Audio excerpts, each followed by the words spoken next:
Welcome back to the channel. In today's video, I'm going to show you how to connect Claude to Amplitude so you can analyze your data and track user behavior more efficiently.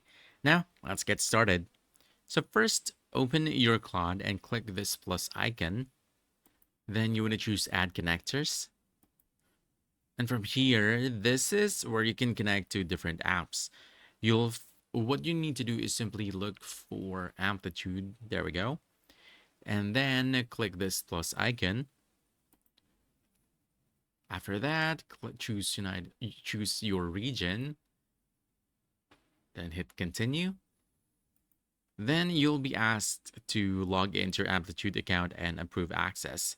And this lets Claude securely access your analytics data, events, and dashboards. And once connected, you're basically all set. Now, instead of digging through charts and reports, you can just ask Claude to do the work for you.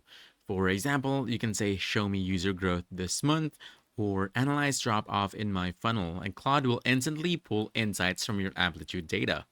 So yeah, connecting Claude to Amplitude basically turns your analytics into conversation, making it faster and easier to get insights and make smarter decisions. So if you found this helpful, don't forget to hit that like button, subscribe for more quick guides, and I'll see you in the next one. Thanks!